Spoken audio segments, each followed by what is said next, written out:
ପିଲାମାନେ ଆମେ ଆଜି ଝୁଲଣା ବହିର ପାଠ 5 ବିଷୟଟି ପଢ଼ିବା।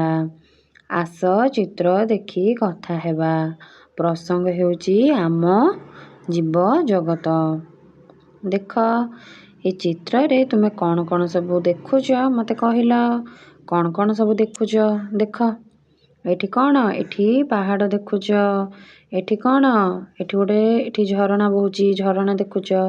ଏଠି ଫୁଲ ହେଇଛି, ପଦ୍ମ ଫୁଲ ହେଇଛି। ଏପଟେ ଗଛ ଦେଖୁଛ ହେଲା। ଏପଟେ ସବୁ ଘର, କେତେ ଗୁଡ଼ିଏ ଘର ସବୁ ଦେଖୁଛ ହେଲା। ଏଠି ଦେଖ କଦଳୀ ଗଛ ଗୁଡ଼ିକ ଅଛି। ଏପଟେ ମଧ୍ୟ କ'ଣ ଗଛ ଗୁଡ଼ିକ ଅଛି। ଏଠି କ'ଣ? ଏଠି ଦେଖ ଏଠି ହଳ କରୁଛି, ଜଣେ କୃଷକ ହଳ କରୁଛି, ହଁ ନା ନାହିଁ? ତାପରେ ଦେଖ ତଳେ ଦେଖ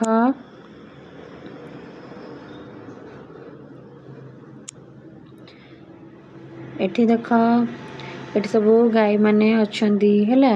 ଏଠି ଦେଖ ଗଛ ଅଛି। ଏଠି ମଧ୍ୟ ଘର, କଦଳୀ ଗଛ ହେଲା। ଏଠି ଗୋଟିଏ କୁକୁରଟି ମଧ୍ୟ ଅଛି ହେଲା।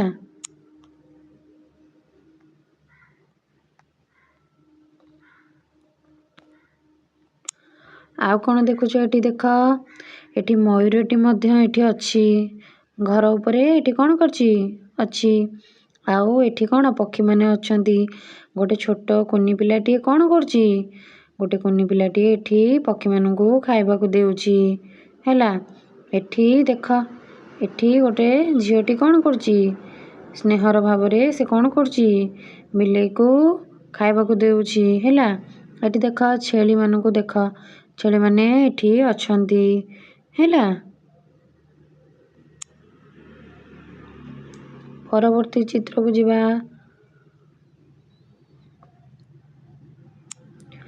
ଦେଖ ଏଠି ବି ସେମିତି ଦେଖ, ଏଠି ପକ୍ଷୀମାନେ ଉଡ଼ୁଛନ୍ତି। ବହୁତ ସାରା କ'ଣ ଅଛି? ଗଛ ମଧ୍ୟ ଏଠି ଅଛି। ପକ୍ଷୀମାନେ ଏଠି ଅଛନ୍ତି ହେଲା। ଆଉ ହାତୀମାନେ ଏଠି ଦେଖ ଅଛନ୍ତି, ତାଙ୍କ ପରିବାର ଏଠି ଅଛନ୍ତି ଦେଖିଲ। ଏଠି ଦେଖ ଗୋଟେ ଗୁମ୍ଫାରେ କ'ଣ ଅଛି? ଗୋଟେ ସିଂହ ଏଠି ଅଛି। ଏଠି ମାଙ୍କଡ଼ଟି ମଧ୍ୟ ଅଛି। ଏଠି ହରିଣମାନେ ଅଛନ୍ତି। ଏଠି ଦେଖ ଏଠି ଗୋଟେ ସାପଟିଏ ମଧ୍ୟ ଅଛି ହେଲା।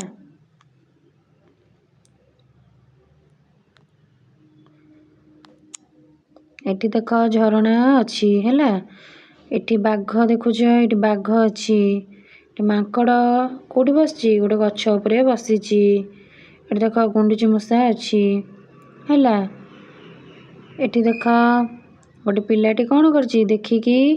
ଦେଖୁଛି ଏଠି ଠିଆ ହେଇକି ଦେଖୁଛି ନା, ଗୋଟେ ମାଙ୍କଡ଼କୁ ଦେଖିକି ହସୁଛି ହେଲା।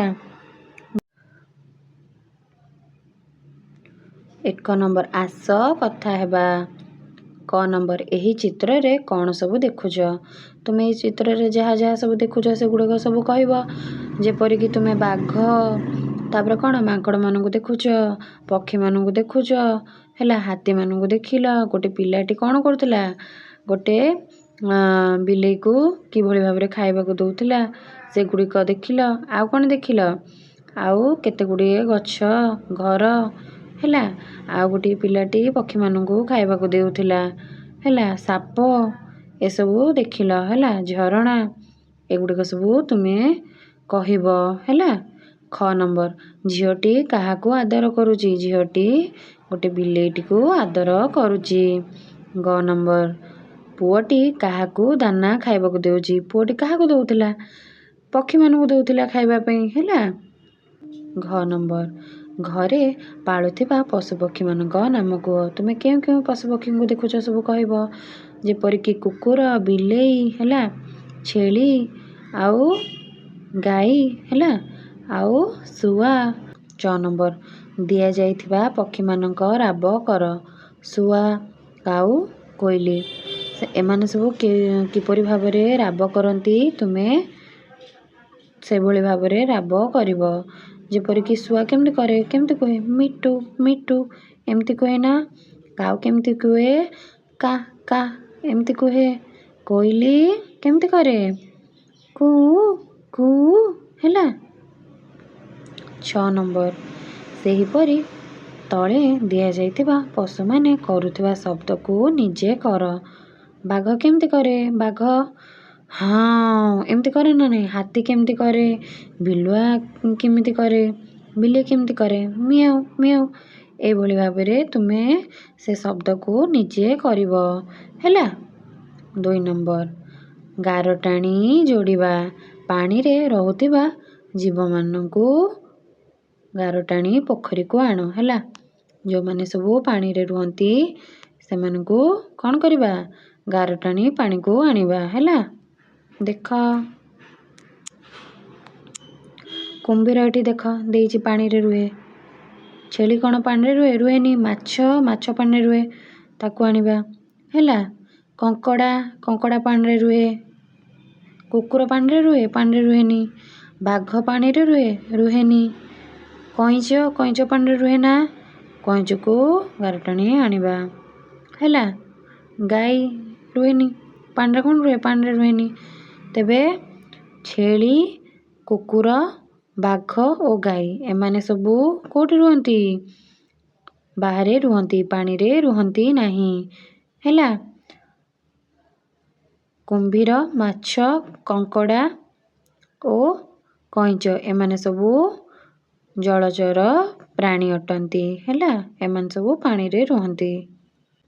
3 ନମ୍ବର, ଆସ ସାଙ୍ଗମାନଙ୍କ ସହିତ କଥା ହେବା। ଆମେ କେଉଁ ପଶୁପକ୍ଷୀଙ୍କ ଠାରୁ କି ସାହାଯ୍ୟ ପାଇଥାଉ? ଦେଖ ଏଇଟା କ'ଣ? ଗାଈ। ଗାଈ ଆମକୁ କ'ଣ କରେ? ଆମକୁ କ୍ଷୀର ଦେଇଥାଏ। ଗାଈଠାରୁ ଆମେ କ'ଣ ସାହାଯ୍ୟ ପାଇଥାଉ? ନା ଗାଈ ଆମକୁ କ୍ଷୀର ଦେଇଥାଏ। ଏବଂ ବଳଦ ଆମକୁ କ'ଣ ଦେଇଥାଏ? ବଳଦ ଆମକୁ କ'ଣ ସାହାଯ୍ୟ କରିଥାଏ? ଗାଈ ବଳଦ ମାନେ ଆମକୁ କ'ଣ ସାହାଯ୍ୟ କରିଥାନ୍ତି? ହଳ କରିବାରେ ସାହାଯ୍ୟ କରିଥାନ୍ତି ହେଲା। ଘୋଡ଼ା ଦେଖ ଏଠି ଘୋଡ଼ା କ'ଣ କରେ? ଘୋଡ଼ା ଆମକୁ ପରିବହନରେ ମଧ୍ୟ ସାହାଯ୍ୟ କରିଥାଏ ହେଲା। କୁକୁର କ'ଣ କରେ? ଆମର ଘର ଜଗିଥାଏ। ଦେଖ କୁକୁଡ଼ା ଏଠି କ'ଣ କରେ?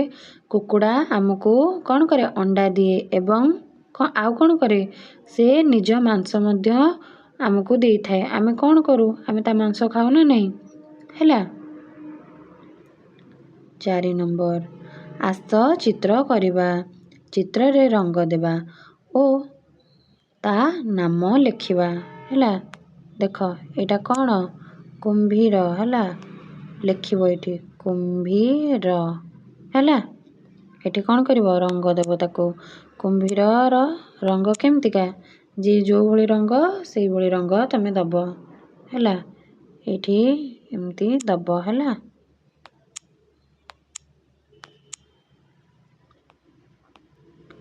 5 ନମ୍ବର, କିଏ କେଉଁଠି ରହେ ଗାର ଟାଣି ଯୋଡ଼ିବା। ଦେଖ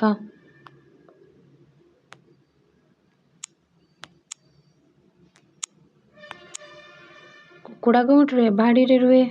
ଗାଈ କେଉଁଠି ରୁହେ? ଗାଈ ଗୁହାଳରେ ରୁହେ। କାଉ କେଉଁଠି ରୁହେ? ବସା କରି ରୁହେ ଗଛରେ। ପିମ୍ପୁଡ଼ି କେଉଁଠି ରୁହେ?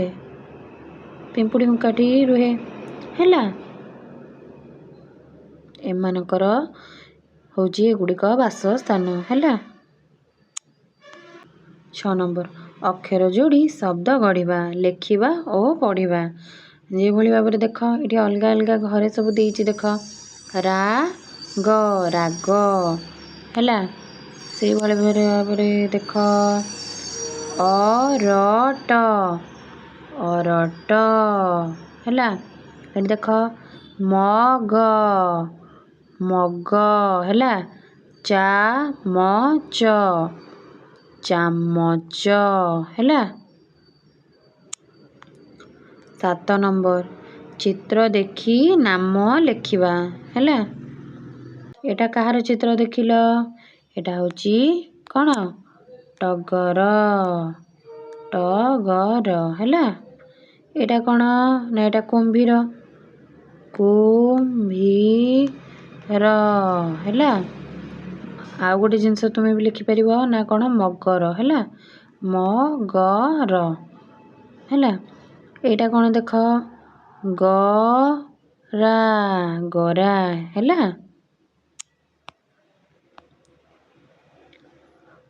8 ନମ୍ବର, ସାରଣୀରୁ ଅକ୍ଷରଟି ଶବ୍ଦ ଗଢ଼ିବା ଓ ଲେଖିବା। गोटे से कर देख नाच नाच है। आम देख चल शब्द बाहर करवा नुआ शब्द देख ये देख चम चम है। आ गोटे नुआ शब्द हूँ मग मग है। गार गार है। माग माग है। आ गोटे देख ये बाहर गरम है। गरम गरम है। 9 नंबर श्रुत लिखन शिक्षक वर्तमान पर्यंत पढ़ा जाइथिबा अक्षर और मात्रा को नहीं 5टी 2 अक्षर विशिष्ट शब्द श्रुत लिखन पई डाकिबे। एटा तुमको तुमर शिक्षक एटा डाकिबे हैला।